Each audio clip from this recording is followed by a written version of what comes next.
What is going on, Niner brethren and sister Uh, across the world, United States? I don't know. Niner faithful, we know what's going on right now, so I'm going to cut the BS and stop trying to be clever. And let's just go straight into the blame game. Actually, that's what I should have named my stream, actually, is the 49ers blame game. 49ers fall to 5-5 yesterday. Everybody knows that. This is a recap review show. We're going to try to make some sense of it, maybe find out who we need to point the finger at. Is there any hope? Is the season over? All those things. We're going to talk about all that and then much more. So before we get into the nitty gritty, I told you guys off stream like what I was going to start with. And so essentially, I'm just going to put out the question that a lot of 49er fans are probably asking themselves after yesterday. And I know they were talking about it on KNBR. Are the 49ers done? Are they done? Like, is this year, even though we still got however many games to go, is the 2024 season essentially a wrap just based on the 10 game sample size that we have? And whoever wants to go first, go right ahead. All right. Well, listen, mathematically, no, but it feels like it's getting close. It's getting late early, and it's only week, 11 or 12 with the bye. You can't keep track. Losing to Seattle was tough because it's an NFC game. It's an NFC West game. They're 1-3 in the division. Now they're last in the division, but they're only a game back of Arizona. Niners going to Green Bay. I'm sure we'll talk. I don't know if we're going to talk about that a little bit. Tough game, especially with Bosa banged up, and Purdy. Arizona's going to Seattle or hosting Seattle. So now we're rooting for the Seahawks, right? Even if the Niners lose, if Seattle wins, the Niners are still one game back. It is really, I mean, this is a team that every week has little margin for error to win. Everything's a struggle. The rest of the season's going to be a struggle. These next two games could get away from them. They're in until they're out, right? It's like the whole, you're presumed innocent until proven guilty. They're in the playoff race until they're out. But I do think their better statistical chance to make the playoffs is a wild card and not the division, which sounds weird because they're only a game back. But the way things are falling and the NFC West will sort itself out because everyone's got to play each other, once or twice more. The Niners very well might go into that last game of the season against Arizona, one game back of Arizona, and winning in Glendale could get them to a tie, 9-8, 10-7, whatever it may be. But Arizona might have the tiebreaker just based on a better division record, right? So their best chance is the wild card, which is why this Green Bay game, if they lose to the Packers, then the season is essentially over because Green Bay will have the head-to-head on them, right? And you got to figure that the wild cards are going to be either Philly or Washington, Minnesota, and then either Green Bay or whoever is second place in the West. The Niners need to beat Green Bay to keep their wild card hopes alive. Now, listen, next week, Kyler Murray can get hurt, miss the rest of the year, or miss 4 weeks, and it changes everything. So, it's not over till it's over. It's if everything goes status quo for all the teams in the West and in the hunt now, it is a major uphill battle for sure. Yeah, we have to beat Green Bay. I mean, that's a huge one. Every year, it seems we play Green Bay in a huge game. And I pulled up the schedule. So we got the Packers next. We have to win that. I'm gonna just predict every game. So Packers, I think we're gonna win that one. I hope we are gonna win that. 6-5, all right? Bills, I do not think we're gonna win that game. I'm going to that game. I have no faith we're gonna win that. If they beat the Chiefs and we couldn't beat the Chiefs, the Bills are having probably the best season they've ever had with Josh Allen. They're currently 9-2. And Josh Allen's on fire. So I don't think we'll beat them. So that's 6-6. The Bears, I think we can beat because their quarterback is horrible. So that leaves us at, what was that, 7-6? Rams, I really don't think so. I don't think so. So 7-7. We got the Dolphins. We can beat them. They don't really have, they are on fire right now, but the Dolphins are not good against us at all. Tua has always been kind of scared of our defense ever since that game we played a few years ago, and he got sacked 10 times or something. So I say 8-7. The Lions, definitely Not a not. chance in Definitely hell. not. And the Cardinals, I think we can win that last game. We're always good at winning that last game when we need to. So that's a 9-8 record, people. I hope that can get us in the playoffs. I think we could go maybe 10-7 if we beat one of those big teams, but that's a big if, because now, if Brock Purdy's or if Nick Bosa's hurt for a long period of time, that's a huge blow. Even though he hasn't really done much, it's still a huge blow because look at what happened with Seattle. They were getting, I think, 4 yards a play before Nick Bosa went out, and then after they were getting 9 or 10 yards a play. And he's a difference maker no matter what. But we have to win one of those big ones. We have to win against the Lions or the Bills or the Packers. We got to win one of those to get to 10-7, and then that's a good enough record, I think, to win this division even maybe because our division's so bad, or get a wild card. I think it'll be a wild card because I don't think the Cardinals are going to slow down. I don't even think the Rams are going to get the Rams haven't been doing great, but I don't think they're going to slow down at all. So I think it's been between those three teams. Seattle, they're okay, but I don't think they're going to hold up, a good record because they're just so wishy-washy every week. 1 week they're great, 1 week they're horrible. So I think it'll be either 9-8, 10-7. I think we'll get a wild card, but it's a big if we beat those three big monsters. I think the Niners. Oh, go ahead. Oh no, I was gonna say, and that's why the Seahawks game for a lot of reasons was so big. Because if you get to 6-4, let's say you drop the next two, Green Bay and Buffalo, 6-6. Yep. But they're coming back home for two winnable games. They could be 8-6 going into the last three, Miami, Buffalo, and Arizona, where they need maybe they need two to get to 10-7, to maybe potentially tangle for the West or a wild card. Like I know 49er throwback was, the Packers. Jordan Love wasn't sacked against the Bears.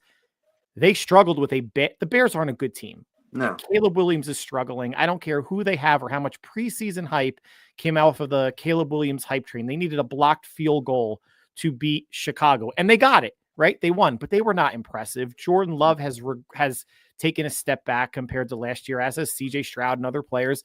The Niners put enough talent on the field that they can beat anybody, but they can also struggle with anybody.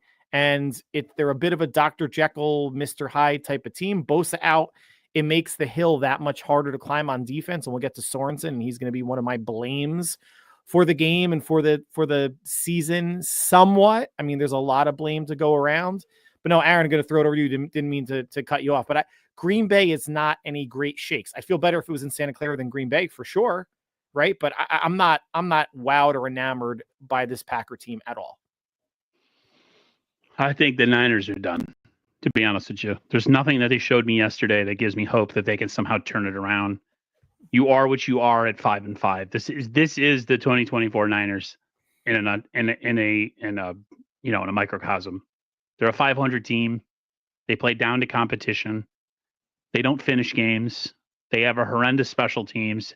Their defense is gassed every week. They have no answers. They don't I'm trying to think of the word, like evolve, change, wrinkles, nothing. It's just here's what we do. We're putting it on the field, try to beat us. And for 5 weeks out of those 10 weeks, we have been beaten. I just think the Niners are gassed. I think this team's gassed mentally, emotionally, spiritually, physically, anything you can end with the E. That's what they are.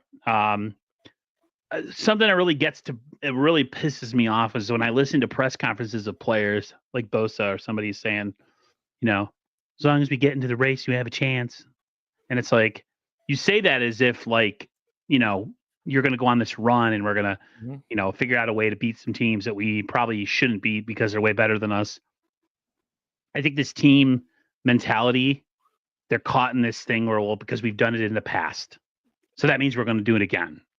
And to me, that's one of those things that you have to physically manifest. It doesn't just manifest itself. And that's really annoying. And then when you hear them say, we just got to learn to put this game behind us and focus on the next opponent. And it's like, I've heard that every other week, every time you lose a game. So cliche. And you don't learn anything. You don't change. You don't You don't evolve. You don't make adjustments from any of those things. You just say the same thing, and then the game comes and you play the same exact way. And every game is a nail biter. It comes down to the last, quarter, the last 6 minutes or something. When I was watching yesterday when they lost that game, I flipped out. I threw something. I was just like, to me, it was one of those games where like they did enough to keep me mentally attached to the game, mentally like in lockstep with the game. And then right at the end, they just let my heart be ripped out once again. And I'm like, how do I keep falling for this? Like, how do I keep going through this every single week and like not learn my lesson that this team just really isn't that good and they're hurt. They played some long seasons in the last couple of years. Maybe they're just maybe they just don't have it this year. And so I just don't see from what they've shown so far that they're going to all of a sudden turn it on in these next games. I think the only two games that I think are winnable in this stretch are the Chicago Bears and the Green Bay Packers. Other than that, I don't see them beating the Dolphins. I don't see them beating the Lions. I don't see them beating the Cardinals. I don't see them beating the Rams. I don't see any of it. There's nothing that they've done that all of a sudden is going to give me faith that all of a sudden they're going to turn it around. Their defense, and we'll get to that, but I don't see it. No, listen, it's fair. I it's funny. I think the Rams is a more winnable game than Green Bay is. I think Miami's like a toss up. They're getting healthy again. They looked better. I mean, they beat the Rams right last Monday night with Tua and the weapons. Like they're slowly rounding into form, but it's going to be probably too little, too late in the AFC. But it's a team that can give the Niners problems because the Niners are probably not going to be able to get to Tua. Can they hold up in coverage? Who knows if at all Ward's, ever going to be back. But I think that the obvious losses are Buffalo and Detroit. I mean, those, right? We're all going to agree on that. Anything else is a not feel great, but a maybe, because the Niners are going to be significant underdogs at Buffalo. I don't know what the spread is. I mean, I'm assuming they're an underdog at Green Bay, right? And they're probably going to be an underdog at home against Detroit. Otherwise, the other games, they're probably going to be favored. And as much as we don't feel comfortable about that, Vegas is kind of on. I mean, granted, they had them as a 6.5 point favorite, and I was a little bit leery this week of like, do they cover? And I did have the Niners winning by 7 because we just thought I did make that prediction before the whole Kittle was out thing. I don't know if it would have changed my mind, but Kittle being out was a big, and I'm going to get to that in the blame game, a big thing for this offense because of what Shanahan is not able to do, and that's get another friggin' tight end involved in this offense. Yeah, it's getting worse every week because the thing is, it's like Aaron said, nothing's changing. There's no progress. There's no player except for one player maybe every week that does good. This week, it was Jawan Jennings. But we can't just have one player, We can't just have one player doing good. That's not gonna cut it. We need a few players doing good. We need some defensive players doing good. We need, some offensive players doing good. We need the whole team overall doing something that's going to progress the team and make us win some games against very winnable teams. We should have beat the Seahawks. We're 5-0 against Geno Smith before this game. Mm-hmm. That just shows you how bad we are this year because we have had his number for a few years now, but now we lose to him and he waves to our crowd. I mean, that pissed me off because I'm like, you guys let him do that because you played like crap. That's your fault. He's waving to our crowd, making fun, whatever he's doing. He has the right to do that, but it's your fault, guys. You let that happen because and we'll get to the blame thing. I know who I'm blaming for sure for that game, and I think everybody knows who it is. But I have multiple people to blame. Yeah. My blame game is far-reaching. This is when you know that things are dire, is when 49er Throwback, who's the eternal optimist in like every stream that I see him in, is as negative as he is. And I totally agree with him on everything. The Niners are old. That is one thing we want to talk about that we'll get to. But the Niners are old. They got old offensive players. The Niners need to get younger in certain places on this team. You just saw it yesterday. This team just looks like a team that is gassed. They look done. They say everything right in the post-game press conference, Al. Like they say it, but it's like they don't believe it. When you watch those press conferences, do you believe anything that these guys are saying? Like they actually believe what they're saying when they're talking? Because to me, it sounds just like PR, PR rhetoric. Like, got to go up there and we'll take accountability, and we don't want to say that the season's over, but internally we know that it probably is. That's why we didn't make a big move at the trade deadline, because I think internally John and Kyle kind of know this team is washed, at least for this season. And they just when I watched this team yesterday and how the game ended, they've been teetering. They've been on this balance beam this season where they've been letting all these games get to this point, and some of them they've been able to kind of like sneak a victory out.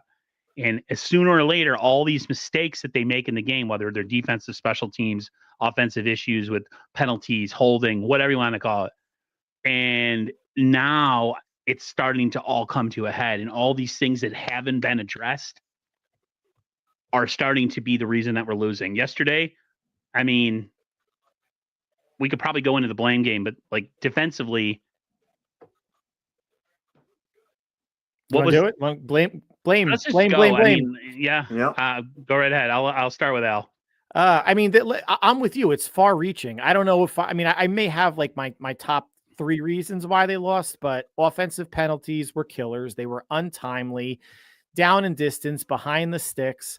The running game, they ran for over 130 yards, but it didn't feel like it. I mean, they got 40 out of Brock, which was good and needed, and he's got to do that more. But newsflash to Kyle Shanahan and anybody watching the Niners, I don't know if you agree with this, but right now, at this point in time, Jordan Mason is a better running back than Christian McCaffrey. Yeah. The fact that he only got 2 carries and they both came in the first quarter and he ran for, I think, 13 yards, which again, 2 carries for 13 yards, not setting the world on fire. To not mix him in to give the defense a different type of runner, a different physicality. He looks more explosive than McCaffrey. I don't know if McCaffrey's seeing it well, but it is his second game back from, being off for 3 months. To not utilize him at all, not saying it would have won the game, but this is Kyle's stubbornness of, you're healthy, I'm going to play you, and I'm going to run you into the goddamn ground. Kittle being out was huge. Like I said earlier, they cannot develop a second tight end. Eric Saubert had 1 catch, good for him, because that represents 50% of the catches for him on the season. But when they're playing with a tight end on the field in a pass pattern, they're playing a man down. Because Brock knows, the defense knows that tight end is a 0, an offensive 0. And Kyle has not been able to develop another tight end.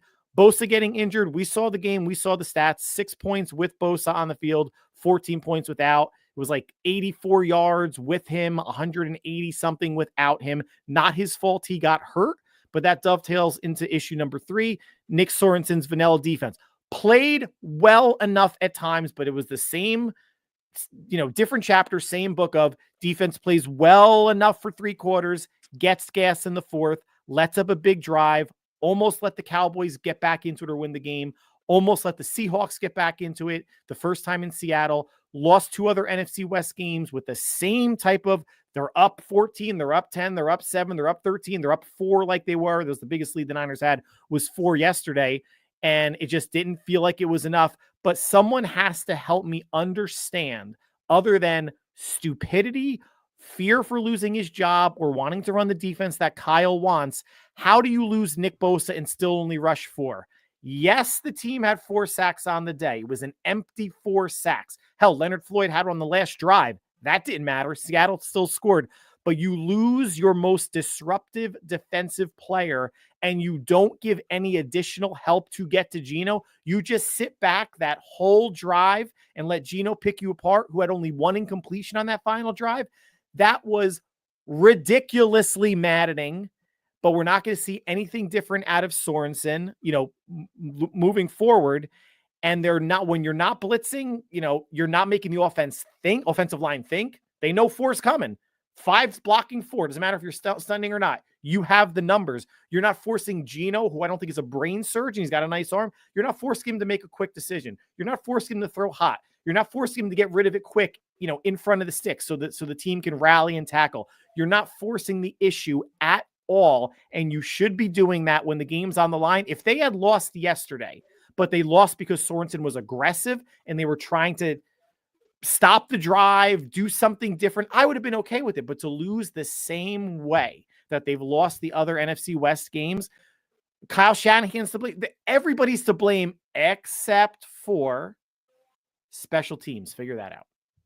Yeah, I mean, I completely blame number one by far Nick Sorensen, because the last play of the game, it was 1st and goal. Geno Smith just ran I think it was a 15, 20-yard run right up the middle. What does Nick Sorensen do? On a 1st down, he calls a blitz. On a 1st down. When do you call a blitz on a 1st down, especially when there's 20 seconds left and he just ran a 15, 20-yard play on us and you call a blitz? What do you think he's going to do? Run up right at the middle, and that's what he did. I mean, he is one of the worst defensive coordinators I've ever seen because of that. He has no organization of a blitz, so it's always rush 4. So when he does blitz, the other team knows because they see it. Geno Smith probably was like, "Oh, well, they're blitzing. I know what I'm going to do." There's no switching. Like last year, we did a lot of switching, which was a good thing. Bosa would run inside the defensive tackle, and then, Leonard or whoever we had, defensive tackle, would run out to the outside. There was switching. So the quarterback didn't know who was coming at him. But now it's like the quarterback knows what's going to happen. So what the hell are you doing, man? Why are you calling a blitz on 1st down when the guy just ran 15, 20 yards on you and it's Geno Smith? What do you think is going to happen when Josh Allen comes to town? He's going to see that blitz and be like, all right, well, I'm going to run 50 yards down the field. This guy is horrible. I mean, I don't know why Warner or one of these guys doesn't say anything during the press conference. Like, bro, this guy's calls suck. Like, I don't know what I'm even doing out there, because I'm getting picked apart and it's not my fault, because he's calling these damn plays and I'm doing the play, but it's not working. So what do? None of them say anything about that. Maybe they don't want to blame another guy, but we're at the point where we need to blame other players. We need to blame our coaches.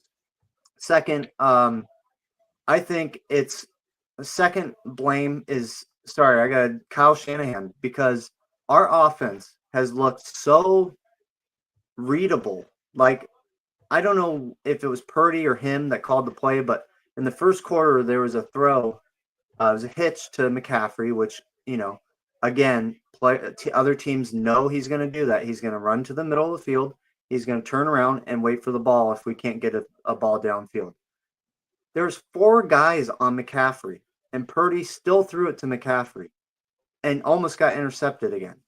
Now, I don't know if that's Purdy just like, he got, shook or something, or he just was having a bad game. But I feel like it's Kyle Shanahan making these stupid calls that just other teams know. He's not switching anything up with the offense. There's no different schemes. It's always been the same thing. All right, Juwan Jennings is going to get the 3rd down catch.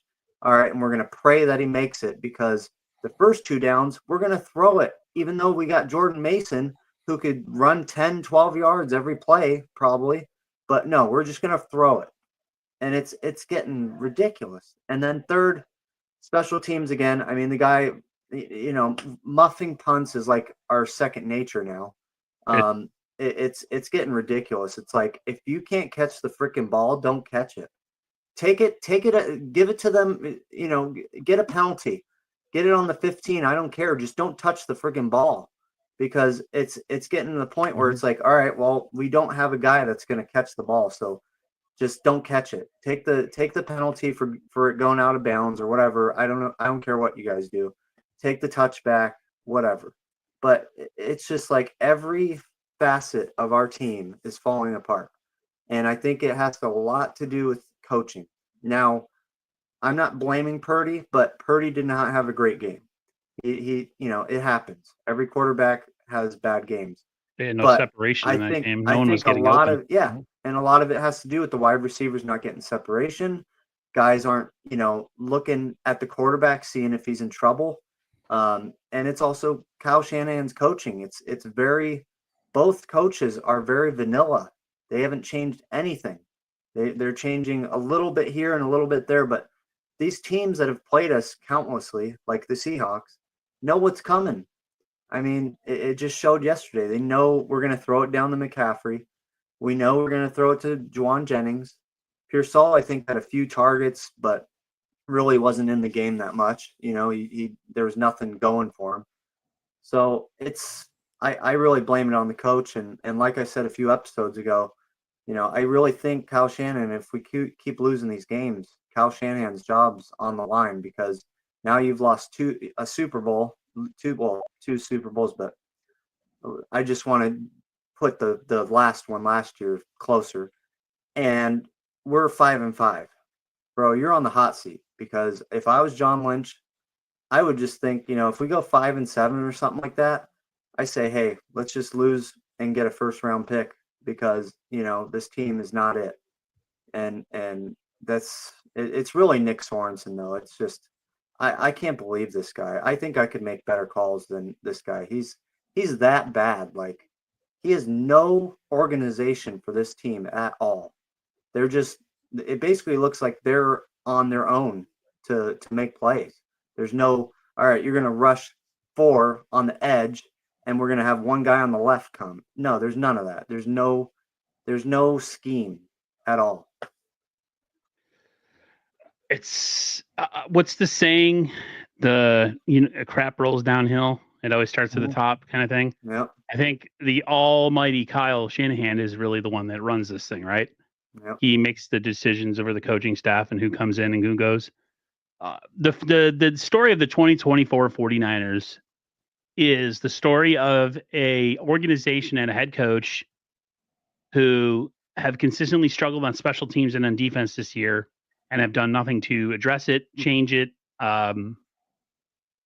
throw some different wrinkles in there or nothing. Like, special teams has been abysmal all season. Most teams, if they continue to have those kind of glaring, just huge glaring things that happen during games, somebody's getting fired. Somebody's got to fall on the sword at some point during the season to at least get, I don't know, fear back into the building, a little bit of like, whoa, like I'm awake. Like, things, however they've been going, it hasn't been good enough. And we need a time for a change. And somebody losing their job sometimes can galvanize a team into being like, you know what, that could be us. That could be the defensive coordinator. I could be benched, whatever. Kyle's offense is old and stagnant and slow and predictable, and he hasn't adjusted to the league. The 49ers have been running the same offense since 2017 and haven't changed anything about it other than the personnel. And I feel like the league has moved forward. The league has progressed and changed, and things have changed in the NFL, and teams are running different schemes offensively and defensively. And I feel like the 49ers are kind of caught in this thing with the comfort of what they know, as opposed to something different that maybe they struggle with at first, but on the other side of it, they can become better offensively, defensively, special teams. Kyle, to me, looks like he's out of ideas. He doesn't counter anything that defenses do. He doesn't give his quarterback the ability to make changes at the line of scrimmage, which to me is absolutely just unforgivable, protection-wise, hot routes, any of that stuff. Sorensen, to me, I feel like at the season's end, is going to be the guy who's probably going to fall on the sword. Someone's going to have to take the blame for this team's collapse this year and just how bad they've been playing. Maybe we get 2 for 1. Maybe we get the special teams coach too. But the Niners, to me, look like a team that is not only aged out in a lot of positions, but I think schematic wise, as far as scheme, they look like they're behind the rest of the NFL. All you got to do is look at Ben Johnson in Detroit and how they run their offense, and then you look at Kyle Shanahan with this gimmicky sideline to sideline, end arounds, motion, jet motion, the same old that doesn't work.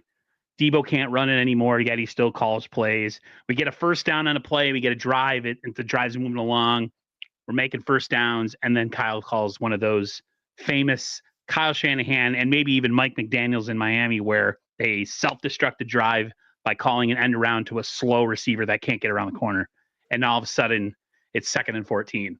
And then you get a penalty. And then it's 2nd and 24. And you know what I mean? It's like every game is so predictable the way that they do things, and no one's addressing it on any side, offense, defense, special teams. So to me, that's Kyle. He's in charge of all that. Shit rolls downhill. And that's the story of the 2024 Niners. So I think, I wanted to bring something up from a couple minutes back. There was a Seahawk fan that kind of popped up, and I talked about this on my show, and I want to actually, give, a tip of the hat. Social media is toxic today. It was toxic last night. It's probably going to be toxic all week until the Niners play the Packers. And if they don't get a win, it's going to be toxic all week again. But as fans, I think everybody needs to realize sometimes you need to tip your cap to the other team. Yeah. Sometimes you need to understand it's not what the Niners were not doing, but it's what the Seahawks were doing.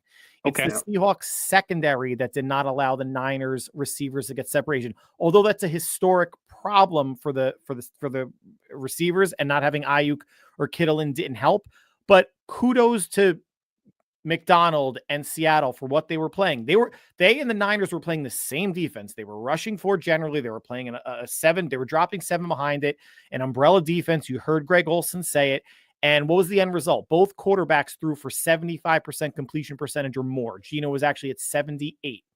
Seattle did bring a little bit more pressure than the Niners did, but they didn't blitz a whole lot. But they blitzed more than the 1 or 2 times that the Niners did. But I think we as fans need to realize every time the Niners lose, whether it's a 5-loss season, a 7-loss season, a 3-loss season, whatever, sometimes the other team just plays friggin' better that day. Kyle doesn't have all the answers. He's not a genie. He's not going to make, or the special teams coach, who obviously sucks, but we'll just use him as an example, or the D coordinator. They're not going to make the right calls all the time. It's okay for the Niners to lose, guys. They were never going 17-0. It's okay that another team can outplay them. So anytime people are getting on social media about Kyle this and offense that and crap, sometimes they get outplayed. But the thing that infuriates fans that know what they're watching and listening to is the way they lose is the same every loss outside of the Chief game. The Chiefs work them. The NFC West losses, it's letting a team hang around, not executing on offense or defense, getting into the second half, getting into the fourth quarter. The defense fades. There's no pressure to help a defense fading. And the team converts and scores at the end when the Niners are gassed. Kyle's not going anywhere. He's probably going to coach out his contract through 2027. So anybody out there, and John, that thinks, fire that, he's not going anywhere, guys. Let's just use common sense now. Who are you bringing in? Who are you bringing in if you fire Kyle? If you fire Kyle, you need a head coach and an OC. And it's not to say that that's impossible. They can obviously hire somebody. But do you trust this organization to not bring in another Dennis Erickson, another Mike Tomsula, another Chip Kelly, another Mike Singletary? They lucked into Jim Harbaugh because he was coaching at Stanford. They lucked into Kyle Shanahan because his father was a coach in the 90s. I don't trust Jed York bringing in somebody better. And does Kyle need to innovate a little bit? Yes. Does he need to get younger in certain areas? Yes. And you said it, Aaron, before the show. It's going to be a retool. It's not a put the TNT on the tracks and blow everything up in the off season. They can, and I don't care if they finish 9-8, 10-7, 8-9, whatever. There's 7 games left in Niner football, however good or bad or mediocre it is.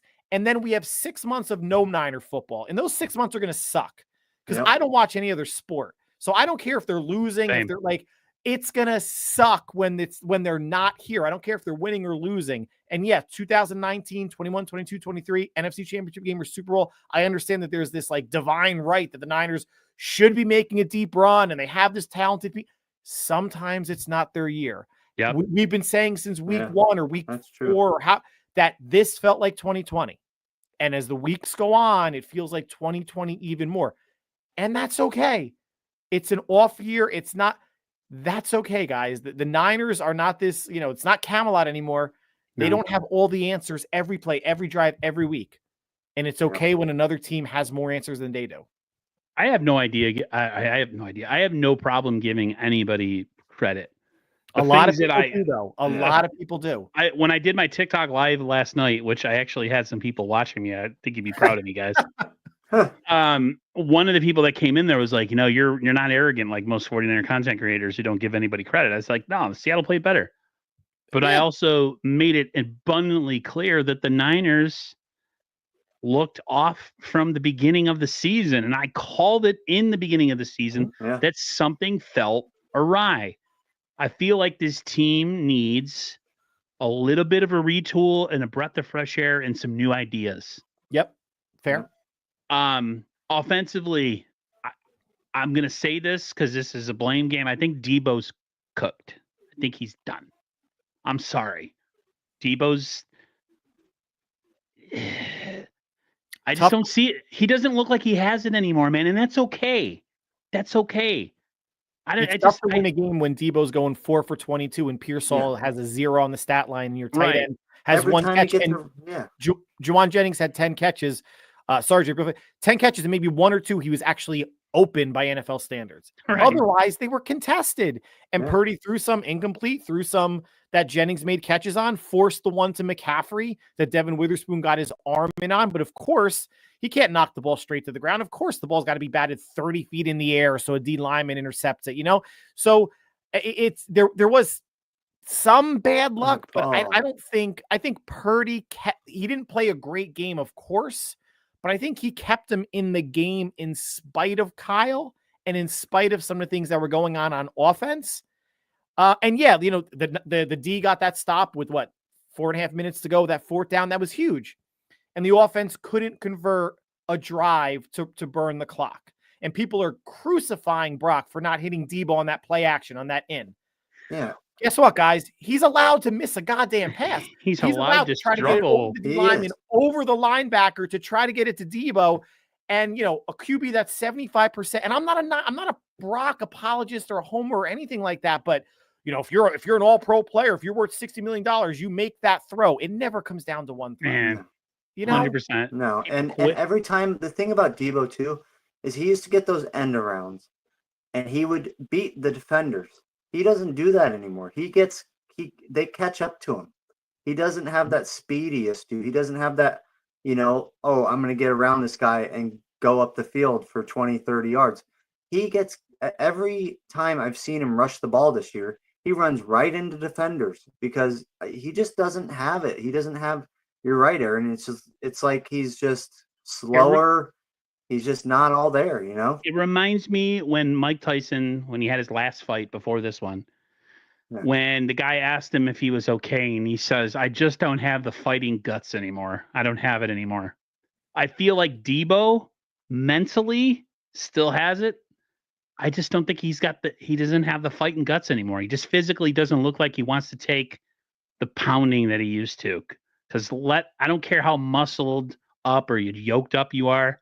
You take enough hits to your body, your head, your legs, your knees, your elbows, your back over the course of, 5-6 seasons where you get used a ton and you're a big part of the game plan every single week. Unfortunately, the Niners play a brand of ball that wears guys out and they're done. They're toast. And that's okay. I just don't understand how the fans see it. And everybody else sees it, but Kyle doesn't see it. I don't understand. What is Kyle looking at? What does he see on a week-to-week basis that makes him think he could run the same 7 to 10 plays that he's been running for 7 years? Think up new stuff, man. Get other players involved.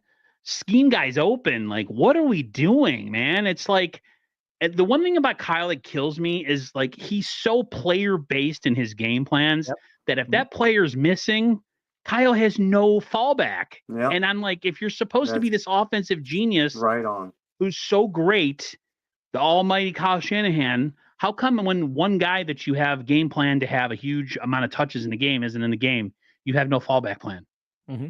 You're beat. Yeah. You're done. There's nothing. And everything is just, and like you said, it was everything looked forced with Brock. Brock didn't have anybody open in that game. Yep. I think that's that to me is a personnel issue. I think the 49ers, if you look at them player for player, they don't have any burners on that team. No. Look at No. is there one receiver on that team that can take that takes a safety deep that actually teams are threatened by? I don't see it. It should No. be Cowling, but he got knocked out. Should be He got knocked out by Cowling. the concussion, and Kyle doesn't use him that way unless he's absolutely forced to, like in the Chief game when basically everybody got hurt. Debo, Kyle came out. Was it before or after the game? I forget because I didn't watch the post-game press conference. I just didn't care to, saying like he's got a lot of confidence in Brock because Brock's a drop back passer, and if that's the case, and he wants to throw the ball more downfield, intermediate, long, whatever, then Debo's not the right receiver for it, right? Like Debo's a great gadget receiver, but 4 for 22, and one of his catches was the last play of the game, or one of the last plays of the game where he caught the in and he was trying to like throw it to somebody. So he was like 3 for 17 before that. When you're missing Ayuk and you're missing Kittle, your $25 million a year receiver is going 3 for 17 or 4 for 22. And that's unacceptable. Pearsall, I know it's his third game, but to not have a catch is unacceptable. Like this, and I'm very complimentary of Seattle's secondary. I think they're probably a better secondary than they show on paper. I'm a fan of Reek Woolen. I'm a fan of Witherspoon. I know Kobe Bryant has moved to safety. I mean, they have players, and McDonald can coach secondary, but to always, every time you are challenged man up, to not be able to beat it, or the flip side of looking at it is Kyle not drawing up plays to beat man consistently. Man beaters that everybody else has. Or their crosses, mild pick plays, whatever it might be. He's not doing them a service either. But I think Debo is, and he's only 20, 29 years old. He's probably gone after the season. I don't think he's going to get cut. I think he'll get traded. And if Ayuk can come back healthy by beginning of October, and it's Ayuk, Jennings, and year 2 of Pearsall, and you're assuming a healthy Kittle, I think that's a good passing tack. And we don't even know who they're going to add to that. But You're right. They need to get younger. They need to find some speed. And if they want to play bombs away Brock, then let's do it with some people that can actually get behind corners, because none of them right now can. And I couldn't even put Ayuk in that camp when he was healthy. Ayuk's not a burner. Debo's not a burner. Jennings isn't. Jennings is probably the slowest of all of them. Jennings is your prototypical possession receiver. Yes. Yeah. You go to on third down, you go to in the end zone. He's about my height, but like about 100 pounds less. Yeah. Huh? Exactly. Yeah. Yep. Yeah. I forgot what I was going to say, but somebody was asking in the comments, and I guess we could talk about it because we've all blamed everybody. There is definitely some players that I think after this season, and I know the season isn't over yet, but you have to, everyone's talking like, I don't know what the Niners are going to do. They're going to be in salary cap hell. They can't pay him $60 million. There's only 2 people in the league. The Niners need to rethink their quarterback. Like elite quarterbacks grow on trees. I wanted to interact with that tweet so bad and tell somebody to shut up. Like, how many elite quarterbacks are in the NFL? Can we name them on one hand? Not many. Allen, Mahomes, Jackson, and Jackson. Yeah. That's it. 3. So because you don't have that guy and he has a bad game, we gotta blow the whole thing up. We can't pay him. We can't pay him because we're gonna have salary cap issues. People are so wishy-washy in this fan base. You could tell who the smart fans are and who the stupid ones are. And I'm sorry, there's some stupid fans in our fan base, and I don't care. Players that can be on the move, Aaron Banks. Yep. Like you said. Hargrave, I think, is going to be cut. Hargrave needs to go. He's done nothing since he's been here. Trent Williams will probably retire. Trent, I don't know what their salary cap issue is with him, but Trent looks washed. I'm sorry. Well, I mean, he was in all fairness, he was dealing with an ankle issue at least yesterday, right? And there was some question if he was going to play. The not having training camp did not help someone that old, or maybe it did. It kept his body fresh. I don't know. Juice. Juice might be gone. We know Hufanga is going to be gone. That's Greenlaw, if he's not, if they're out of playoff contention, do they bring Greenlaw back? No, that's the thing. I say bring back Greenlaw, man. Al, bring him back on a lower cap hit. That two linebacker tandem for sure. I mean, he's still great. I wouldn't bring him back this year though. I wouldn't have. Think about this. it's going to be what, December before they know they can bring him back. The Niners might be out of contention. Would you bring him back if you're out of contention? Would you waste getting him hurt and missing another season? No. If I'm the Niners, that might be his call and his age. I mean, the Niners could lock it down and say no, but he or his agent may push for him to play because it's his contract year, right? Yeah. He's going to want to show other teams or the Niners that he's healthy. Although the Niners can see it in practice and they can still be like, you know what? Let's just put you on wrap wherever you play next year. Hopefully it's in Santa Clara. No need to push anything. Yeah, I'm with you. If they're out of it, I would seriously consider resting him. Okay, so we got Banks can go. Yep. Juszczyk could go. Hargrave can go. Debo can go. Yep. Campbell's probably going to be gone. Yeah. Campbell's gone. Unless, man, people, this is like I said, I want to punch somebody sometimes when I hear this. Like this whole, hey guys, guess what? He's getting paid. Like somebody said, it's not your money. I'm sure the Niners, people forget how savvy they are when in the salary cap department, the 49ers. The Niners are not going to price themselves out of having a competitive team. No. There will be escalators in the contract. There will be, like for certain players, there's going to be games played bonuses and this, that, and the other. The Niners aren't stupid. Yeah. The one thing the Niners have going for them is they have a really savvy guy that does contracts. The Niners are never on the bad end of those contracts. Rarely. D Ford, the exception, maybe. That was just the Chiefs had to be peeing in their pajamas when that trade went through a couple years ago. That the Niners are dumb enough to make that trade with a guy who's had back issues since college, and let's go for it. We got 10 games out of them. And anybody listening, overthecap.com, spotrac.com, they're great in terms of, showing salary cap space for this year and then like going 4 or 5 years out. Niners are about 50 million under the cap next year. And that's before, if they designate Hargrave as a post June 1st cap cut, that's another 20 million. That could be almost 100 under. Yeah. If they trade Debo, that's another 15 million. So you're talking 85 under. If they extend Warner or Kittle, that's around $7 or $8 million each savings for next year. This is a team that might actually have upwards of $90+ million in cap space next year when they have to make some hard decisions. And I personally don't think Javon Hargrave is a hard decision. No. I think Elliott and Collins and Evan Anderson and Khalil Davis, whoever they have in the middle, plus they're probably going to draft someone or bring someone in through free agency, has played well enough in terms of like a run D standpoint. Hargrave was a run D liability, and he wasn't all that great getting after the quarterback. So they're going to have, I think the whole salary cap hell stuff is a lazy narrative by people that just don't do the research, and the research is really easy to do. And the Brock stuff, if we want to get into that now, the whole he's not worth 60, it's not your money. Are you really going to sleep worse if Brock gets 52 million instead of 56 million? Or are you going to sleep better? Are you going to feel better about your life or the Niners prospects because Brock took $4 million less? Because it's going to be structured in such a way that the first year cap hit's going to be about 20 million, and year 2 cap hit might be about 25, and year 3 is 30. But guess what? The salary cap's going to go up exponentially. And you also got to think about guarantees. Yeah. They're going to stay ahead of it. Parag and John are too smart and savvy when it comes to this stuff. But to Aaron's point, the Niners have a top 12 quarterback. They don't have Montana or Young or the top 3 elite quarterbacks. But that's like half the league. We have to pay. That's 3/4 of the league. Nobody does. But that's what I don't understand about people when they say like, I saw a guy, I sometimes have to log off social media. I know. Because if you were standing in front of me and you said that, I probably would have bopped you in the face. Yeah. He said the Niners, there's such a huge discrepancy between what Brock can do and what those other guys can do. I say blow it all up.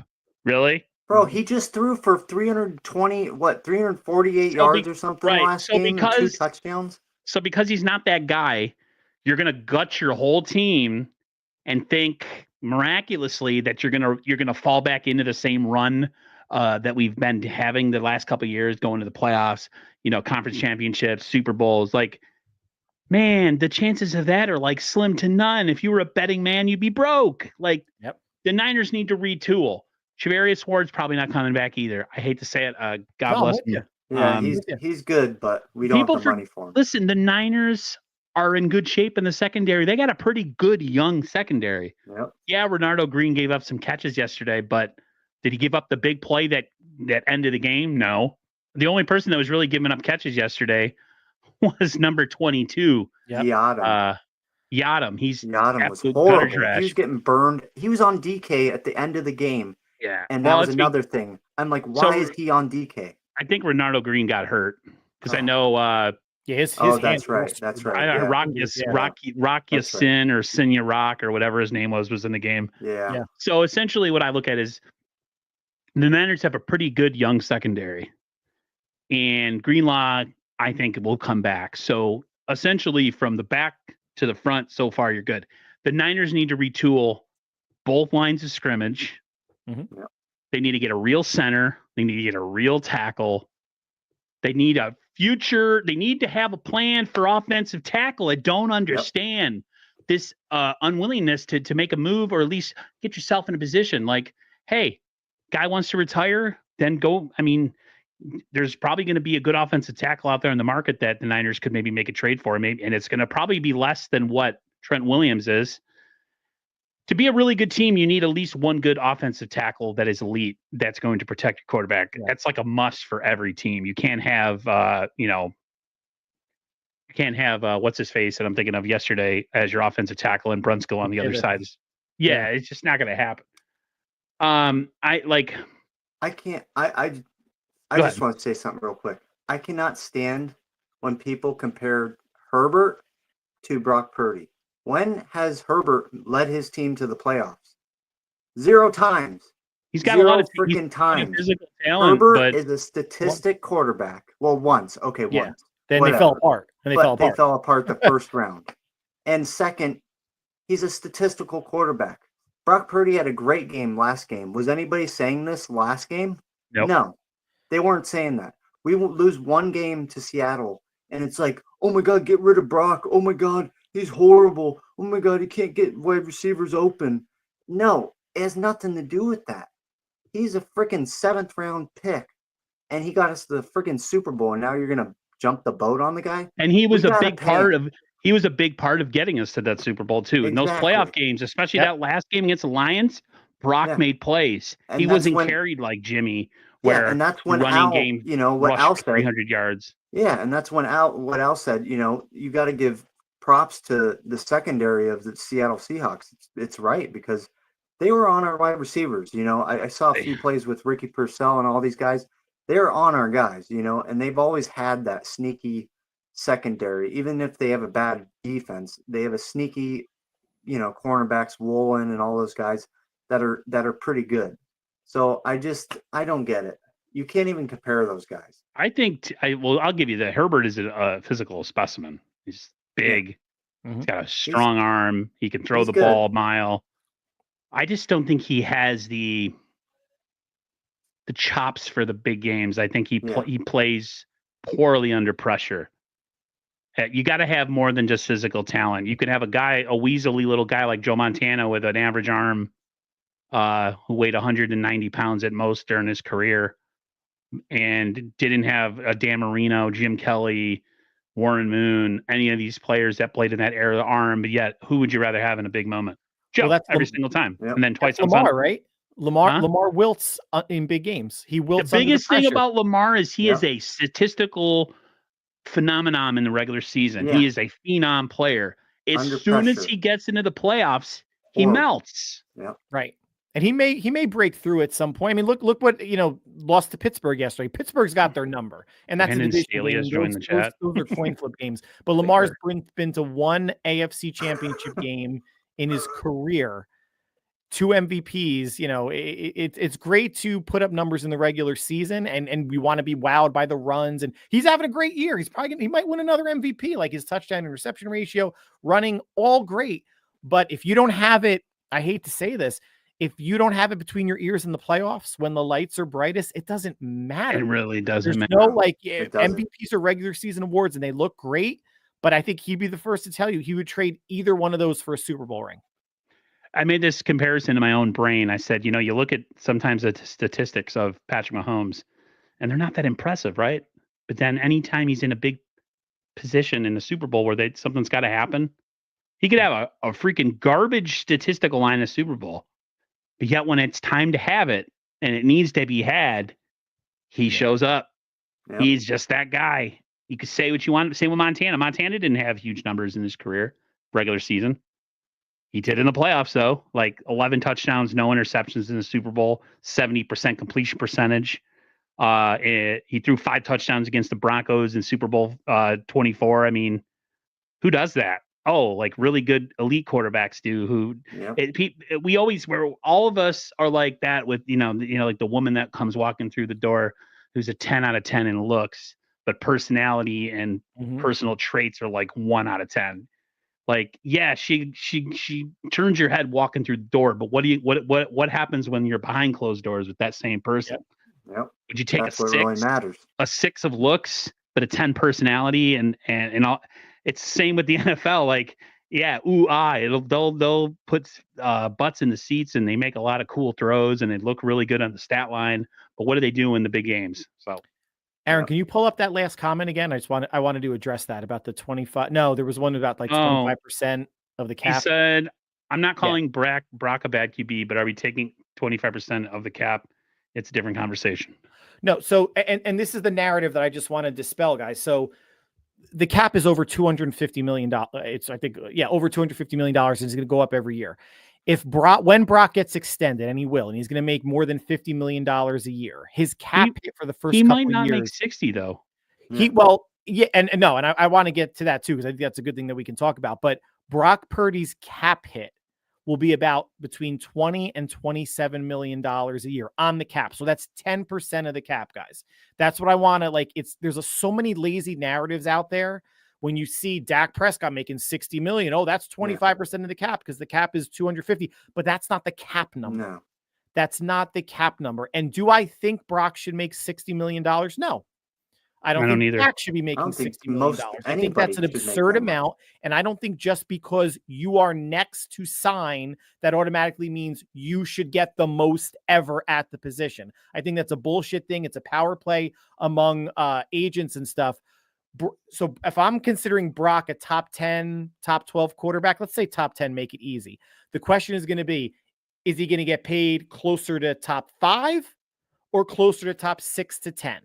Because Ayuk is not a top 3 receiver, and Ayuk got paid like a top 3 receiver. Let's see what the Niners do in their brain trust and Brock's agent, of course. Is he going to be how much is the guarantees? Is there an out after 2 years, also known as the Daniel Jones clause? Like, are they going to do things to hedge against if Brock regresses or whatnot? And yes, I agree. The more you spend at the quarterback position, the less you spend elsewhere. Yes. But if you're spending on a quarterback, that means you have a good one, and that means you're probably in the mix every season. If you're not spending on the quarterback, chances are your team is crap, or you got extremely lucky in the draft, first round, second round, third round, seventh round, and you can play for those 3 years on a cheap rookie deal. But at some point, those QBs get paid what they deserve and what they earn and should make and what the market dictates. But where we're talking about now, Brock should not be making $60 million. No. If he gets it, good for him, but it should be it should be in the low 50s. And I think that's wildly fair. Yeah. Go ahead, Aaron. No, I just think what AW says I'm comfortable with Purdy getting 40 to 45. I don't think the Niners are gonna reset the market with Purdy. No. As much as they overpaid for Ayuk, they still didn't overpay for Ayuk. If you look at the actual how good some of the other receivers are, he got around what I think Amon St. Brown got. And I think Amon St. Brown is a better down in and down out wide receiver than Brandon Ayuk. But AW real fast, I'm comfortable paying with Purdy getting $40 to $45 million. If you were Brock Purdy or Brock Purdy's agent, and I'm not yelling or whatever, but I just want to throw this out there. If I was Brock Purdy's agent, I would say, wait a minute, you're telling me you think Brock Purdy is worth as much as Daniel Jones? Daniel Jones is averaging $40 million a year. He's hot trash. Brock Purdy has been an MVP finalist, been to an NFC championship game and a Super Bowl. I don't care, AW, with what you're comfortable with. You have to understand what negotiations are and what market value is. Brock Purdy is not getting paid what Daniel Jones got paid. End of story. Just accept it as fact because it's going to happen. And the only quarterback that did that thing where they took less money because they wanted a good team around them was Tom Brady. I hated Tom Brady, but he did that, and that was He great. won a bunch of rings doing it that way. He won a He had bunch a of rings rich-ass because of wife. that.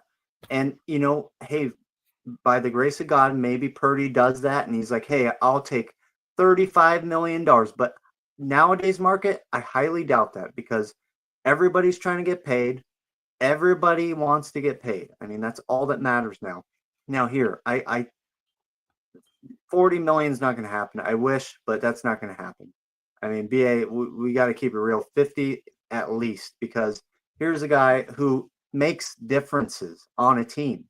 Now I do agree that we need to get tools around him. We need to spend money on the offensive line or draft, and we need one more fast wide receiver. I called this last draft that we should have got Xavier Worthy. Now, I'm not saying we shouldn't have got Ricky Pearsall, but I liked that Xavier Worthy was a player we've never had, which other than Goodwin, which is a guy that can blaze through a cornerback. He can fly by a guy, and he showed that even though the Chiefs lost, he was getting by guys, and I watched him. But We this is a need good comment tools right here. around Purdy. We got to pay him, though, because the guy has that Joe Montana finesse. He has the finesse. Joe Herbert does not have that finesse. Lamar Jackson does not have that finesse. I can name 10 more quarterbacks that don't have that finesse that Purdy does. He is 6'1", 220. I don't know how much he weighs. This guy is a tiny guy, but you know what? He can make better plays than most of these guys can in that clutch moment where you're like, oh shit, we're down 3 points, man. What are we gonna do? Who do the wide receivers look at? Who does the offensive line look at to bring them back? Brock Purdy. They don't look at their wide receiver. They don't look at the offensive lineman. They look at Brock Purdy to make that play. That's why he's worth more than $50 million. What do you think about Captain Horrible saying that the Shanahan could do a lot with Geno Smith? You're screwing with us, right? Yeah, I don't. What is Kyle going to do? Is Kyle going to do Geno's hair? Is he going to do dreadlocks? Is he going to do cornrows? Like, what is he actually going to do with Geno? Is it because he's bigger and he's got a strong arm? Is that it? The lazy. And there's nothing about Geno Smith that's elite. There's nothing about Geno Smith that's elite. I don't even know if he has an elite arm. Brock, at the very least, is an elite processor. Do you want to say Brock has elite pocket awareness and pocket mobility? Sure, I'll say that. Does he have the strongest arm in the world? No. Do you want to say he's elite accuracy? Borderline, right? Very close to it. I don't know what Kyle would do with Geno because Geno's quite a bit. Geno implodes quite a bit, where Brock has imploded maybe twice, the Ravens game, and was it the Viking game or the Brown game? Maybe Kyle can coach some of that out of Geno, but if anybody here thinks Geno Smith's a better quarterback than Brock Purdy, I don't know if there's Geno can't control his emotions. Learn more, but come on. Geno can't control his emotions. We have the least talented QB in our division. It's concerning that we'll get paid more than all of them. It's the going rate. If you want to have a quarterback in the National Football League, you have to pay them. Yeah. This whole thing that you got to reset your team every time because you don't have the quarterback, like he's not the top 3 guy. So you just have to keep resetting your roster, resetting your organization. Look at Alex Smith. Remember when we had him and we got rid of him to get Kaepernick? I wish we would have never done that because we probably would have got a freaking ring. That guy played out of his mind with the Chiefs after he left us. And we reset and we gave it to Kaepernick. And yes, Kaepernick was okay. He got us to a Super Bowl. Kaepernick Kaepernick was a phenom. He was a phenomenal athlete. I still didn't think we should have got rid of Alex Smith ever. I never thought we should have got rid of him. Because he was getting better and better every year. It's just you can't just throw a quarterback under the bus. So CJ is pretty much saying that Geno's a better quarterback than Brock Purdy. That's what I'm getting. He's not. And to say that Brock is the least, if you want to say the least physically talented quarterback in the division, okay, I can buy that. I can go with that. It doesn't matter, guys. Like, who wasn't a physically talented quarterback and wasn't getting a lot of hay in his day, Drew Brees. Yeah. That Saints offense with Peyton and the receivers that they had, and they have Reggie Bush for a little while, it was fine. It doesn't need to be flashy to be good, guys. It doesn't need to look sexy to be good. Was Geno Smith ever a top 5 MVP candidate? Did Geno Smith ever play in a championship game? Did Geno Smith ever go to a Super Bowl? And Brock gave the Niners the lead. Remember at the end of the fourth, before the defense didn't get a stop. And in overtime, the defense didn't get a stop. Brock Purdy left the game multiple times in the Super Bowl with the lead, and Wilkes and the defense didn't get a stop. I am not absolving Brock. I understand what Brock's physical limitations are. We all do. Right. You just watch a game, you could see that he's got a flutter ball. Right. It's obvious. But but let's not mistake elite looking traits for an elite quarterback, because then you're telling me Jamarcus Russell's an elite quarterback. You're telling me Ryan Leaf was an elite quarterback. You're telling me Jeff George was an elite quarterback, right? Don't get sucked into the whole Sports Center sexy highlight plays. I keep saying it even on my podcast, and I've said it here. The dirtiest word people throw around about Brock is that he's efficient. And that is actually a compliment. Christ, if you get a new water heater, a boiler, do you want efficient or do you want high efficiency? Assuming you can afford it. You want high efficiency. It's not a bad word, but he just gets saddled with that because he doesn't look the part. Brock has played explosively. He's got more legs than Geno, more legs than Matthew Stafford. And we're gonna say that Kyler Murray is the second coming now. Why? Because the Cardinals are 6-4 and he's having a good season. How about all the years before that where he's looked I mean, God, I thought Brock at times now Brock's not good and Kyle's not good. Like, it's nonsense, guys. Get your head screwed on straight. Yeah, it's you got to reset it every time we struggle. Every time we lose a couple of games. So remember last year when we lost a couple games, it was we needed. If Trey Lance was here, he wouldn't have lost those 3 games. Stupid. That was, dude. I saw the tweet numerous times, and it was, if Trey Lance was here, we wouldn't have lost that game to the Cleveland Browns, or we wouldn't have lost 3 straight. We wouldn't have lost to the Ravens. I don't know why Brock Purdy's even in the conversation of being blamed, because I thought Brock played well yesterday. He played pretty well. His stats didn't show it, but he played well. That scramble for a touchdown when nobody was open. I thought that little play at the end where he scrambled to his left and threw to wide open Juwan Jennings. I didn't think Brock had much to work with yesterday, to be honest with you. No. The Niners are vertically challenged on their team. They do not have. Here's the other thing. Brock has had like 8. I said this in the last show. He's had like 8 to 9 different teams around him on offense.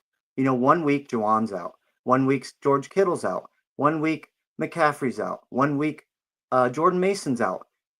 Here's the thing, and great quarterbacks work with that, okay? And he has worked with that. He had over 300 yards last game with, you know, he was missing players. It was McCaffrey's first game back. And this game, he doesn't have Kittle, his probably top 2 wide receiver or tight end, you know, the guy that catches the ball when we need it. And he still did pretty good. I mean, it's like, guys, some people just don't understand that you can't just blame the quarterback every time, and that seems like it's always the thing with Brock is always the easy target. All the Baltimore fans are blaming Lamar. It's like, bro, Lamar's brought you to the playoffs how many times now? I mean, Lamar might be bad under pressure, but how many times has he brought you to the playoffs, and you want to get rid of him now? I bet a bunch of Baltimore Raven players are saying that right now. But it's like, people always blame the damn quarterback. It's like, give the quarterbacks a damn break. Maybe they had a bad game. If they have 6, you know, Daniel Jones kind of shit, then of course they suck. Okay, but if you have 1 bad game like Brock Purdy did, it's like, okay, is he freaking Daniel Jones? No, he's not. He got us to the freaking Super Bowl. I just don't understand how a guy could be in the running for the MVP last year and all of a sudden people want to replace him. Yeah. Do you imagine what kind of organization you would run? I'm not saying anybody is in the chat is saying this. I'm just saying, as far as like the people who brought up Trey Lance last year, it was on Twitter. Yeah. If we ran an organization like fans are so up and down, flippy floppy with their opinions, you'd be the worst owner in the professional sports. So you'd build a team. You would think they were awesome, and you'd have all the great quarterback. Blah, blah. You lose a couple of games, and then you're like, wow, I don't think this player base is doing it. This coach, this quarterback. Let's reset the whole thing again. Like, dude, it's not that easy. If Brian Schneider isn't going anywhere this season, what does anyone think that Brock's going to go anywhere in the near future, or they're not going to re-sign him? Like it's extremely wild to the point of negligence, and fan is short for fanatic. I get it. I don't know how maybe I don't sound too mellow today, but how I've mellowed out in terms of like not getting so worked up over losses. I wasn't worked up over yesterday's loss for whatever reason, because it just felt like, here it comes fourth quarter, same script. I know what this is going to look like. And, whatever the retooling looks like, and it's going to happen, we're going to have to wait, 3 months for that to happen, after this 2 or 3 months after the Super Bowl. And the team just has to rally and worry about right now and fight and scratch and claw and make every game wildly uncomfortable for us. And it starts with Green Bay. They lose, our conversation next Monday is going to be very, very different. Right? Yep. I mean, maybe not all that much different, but in my mind, it's going to be different, because now the wild card hopes are in jeopardy. Right. But if they miss the playoffs, they don't win the West, or they don't get a wild card, it's a down year. And with everything that Kyle's had to deal with, multiple injuries, season ending, McCaffrey coming in halfway through, being 5-5, or even if they had beat Seattle 6-4, I'm not going to call that an achievement, but man, they weren't playing like, imagine trying to play cards without a full deck with your friends. And then if you talk to some people, a lot of people thought a regressing season was going to happen to Brock. Yeah. Even Kyle said yes, that it was a possibility based on just how right everything turned out last year. The Niners had a lot of things go their way last year. The Niners just offensively, they scored in the red zone and whatever. So there was always going to be that regression. I think young quarterbacks always regress. Yeah. To say that that we just need to keep resetting this every time somebody doesn't play up to the standard of 3 guys in the league that are playing like out of this world great. So there's literally, we have 32 teams in the league. We have 29 teams who essentially, based on the logic of some people, we just need to gut this whole thing and start back over again until we get those 3 guys. Like, you can't run an organization like that. Sometimes you have to go with what you got and build around it. Brock he's not 6'5", 240 pounds like Josh Allen. And I think Josh Allen is a special quarterback. I really do. And this is coming from a guy who lives in Rochester, New York, and lives around Bills fans. I think Josh Allen is special. I think Josh Allen just hasn't gotten over that hump yet. I would love to see the Bills win. I hate to say this, but I would love to see the Bills win a couple Super Bowls. If there's one fan base that deserves it, it's the Bills. It's the Bills. How about Buffalo, Detroit? I mean, granted, someone's got to lose. Now but that would be someone also has That's to going to win. be the game of the year right there. That's going to be the game of the year. Purdy running for his life too much, address his trenches in the draft, please. 100%. Hey, 9, I've never seen you in here before, Keys, so I just want to say thanks. Got a couple newbies in here. I don't care about all the stats that the offensive line is doing good, because, there is stats that say, oh, we've only allowed this many sacks or blah, blah, blah, blah, blah. He is running for his life constantly in every freaking game, and he can't find open wide receivers. That is on the offensive line, and that's on the wide receivers. The wide receivers can't get open because they're not fast enough. They're not good enough route runners. And the offensive line is to blame because they are letting their quarterback throw under pressure when he shouldn't be under pressure. If you remember, Tom Brady would sit back there. Peyton Manning would sit back there. All these elite quarterbacks, even Mahomes, he has a great offensive line. He'll just sit back there for 20 freaking minutes, and he has all day to throw a pass. Does Purdy have that in any of these games? No. He doesn't have one game where he can just sit back there and be like, maybe I'll throw it to this guy. Maybe I'll throw it to that guy. Oh, there he is. He's open. No, he doesn't have time for that, and that's when you got to learn football and learn that a quarterback is great, elite, no matter what, it's in him. But you have a good offensive line, that just makes them even more elite. Go look at the 88 season with Montana. That Yeah. was one of his worst statistical years. That came after the 87 playoff loss to the Vikings, where the Niners Mhm. were the number 1 seed and Montana played awful in that game. And then Montana was injured most of 88. And then comes the playoff stretch and then the playoffs. And then people remember who Joe Montana really was. And then the 89 season, Montana was even better that season. So if we would have went based on everybody wanting to give up on him, we would have had 2 less Super Bowl championships based on the logic of just blow it all up until we get it right again. Like every time you're struggling, we just got to blow it all up every single time. Oh, you got a good, decent secondary out there. That's okay. We got to blow it all up. Got to get an elite quarterback. Got to get an elite this, elite that. Like it's so easy to draft all that stuff because if it was, teams would be stacked with talent every single year. First of all, the draft is a crapshoot. People, when they get paid, usually don't play as hard as they usually did before. That's apparent on the 49ers with guys like freaking Bosa, Hargrave, Debo. The only person who looks like he's played harder since he got paid is probably Fred Warner and George Kittle. Those are the 2 guys you could look at and say, man, they got paid and they're even better. No?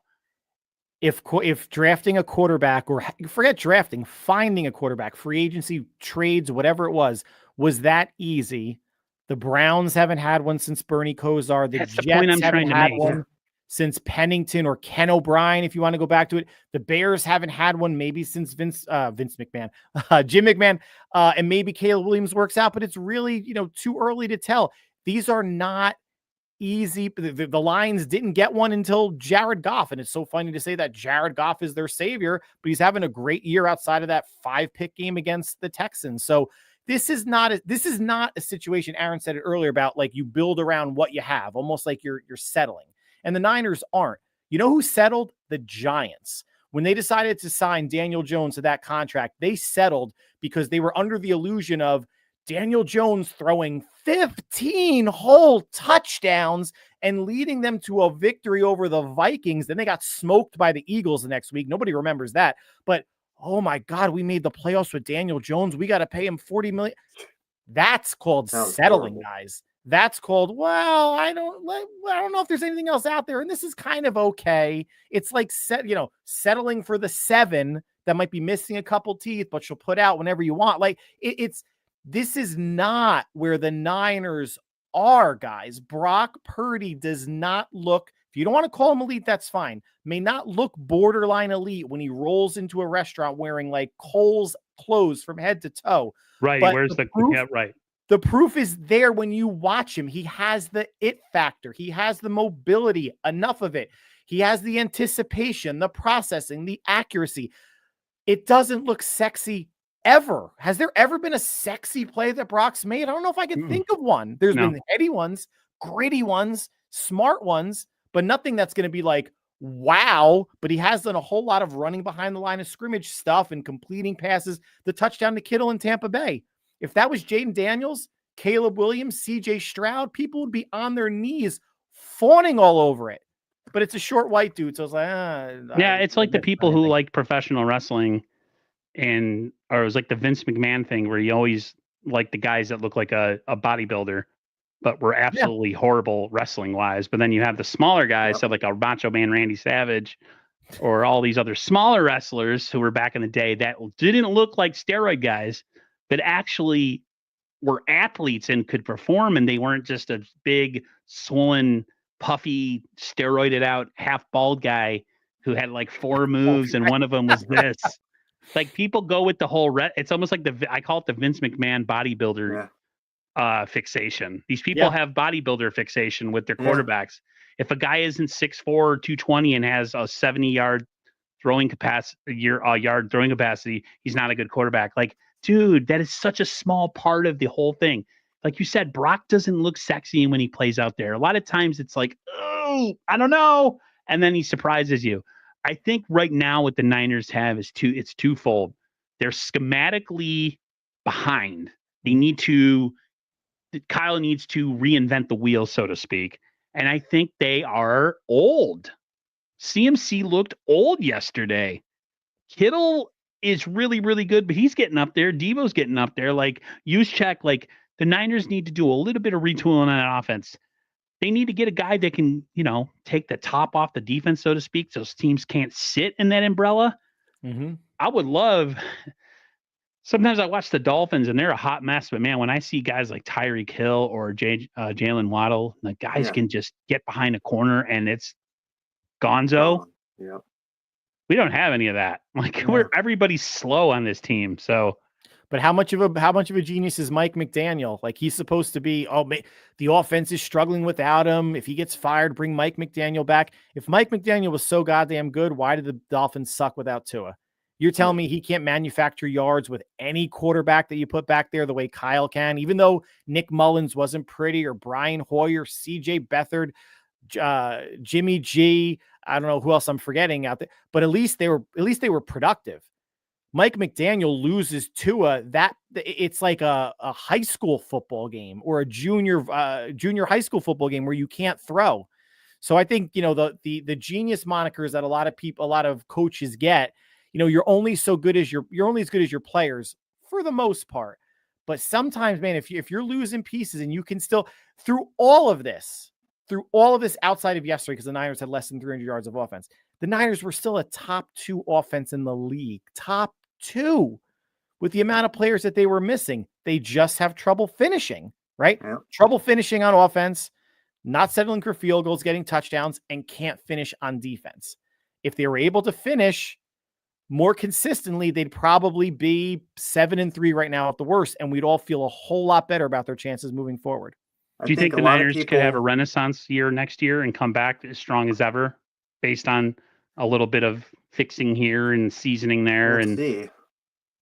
If they hit on the draft, say if they hit on half their draft class, because they hit on basically all of them, if they hit on half their draft class again, say 5 of 10 picks, 4 picks even, get rid of some of the older players like you flashed up or someone posted, like if Juice goes, that is a hole because Kyle likes to play with the fullback, so whatever.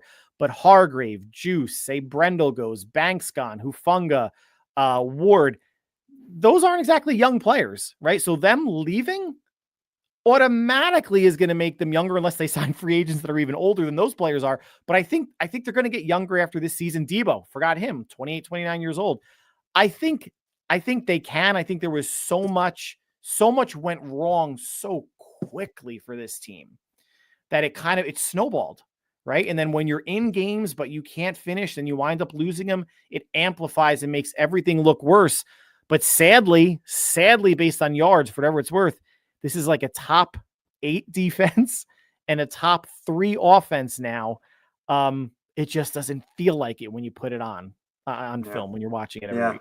We need the CJ draft. Gray said it best. He says, I don't know how you're supposed to win with these weapons. We have to get someone that can consistently beat man. We have no man beaters on this team.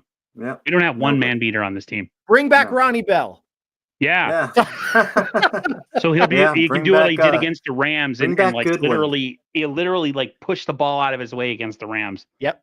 Like he saw it and he was like, oh damn. And he pushed it out of the way. I've never seen a receiver literally get scared of a ball and like do that. Like that was just, it's gonna bite me. Yeah. Yeah. I think we're gonna get out of here, guys. Like I said, I was telling James that before you came into the we did the stream, Al, that like this stream was gonna kind of just go wherever based on everything going on. And it definitely did. And I actually feel better about it because I feel like we could have went through the topics in like 10 minutes. Yeah. I think a lot of people need to watch or read David and Goliath. Then maybe you'll get what we're saying. Guys, please. It's not all about the big brawn. It's about this right here, your brain. Yeah, the only time size matters is when you're watching pornography. No, I'm just kidding. There you go. All right. That's when it matters. That's when it matters because no one wants to watch guy. Never mind. You know what I'm saying. I'm saying. Blah blah blah blah. Cowling's got to be utilized more. You knew that wasn't going to happen this year, though, Bebop, because Kyle's afraid of letting anybody young in the receiver core ever get any reps. I just think he's done stuff behind the scenes that we're not seeing that's put him in the doghouse. Has to be. Because you watch him on special teams and he looks lost. So if he's lost doing that, there's a good chance that he's probably lost in the receiving room, not knowing whether to crap or wind his watch. You know what I mean? Yeah. He's too much of a completely different element that he could bring to this offense that no one else has. And for him to not be able to do that is or to see the field is. He was on the field for a handful of snaps, I think 4 or 5, but still not good enough. We threw to him one time in a game a couple weeks ago, and he made a big play. But that's the Chiefs game, the bomb. Yeah. when it didn't matter, of course, When at it the didn't end. matter. But we're gonna get out of here, guys. We'll see you next Monday. This next week's show might have a similar vibe as this week, so be prepared. Hopefully, the Niners find a way to win in Green Bay, but I don't know. We'll see. Everybody, Fingers take care. crossed. Have a great Everybody, rest of good your night. evening, and we'll talk to you Peace. later.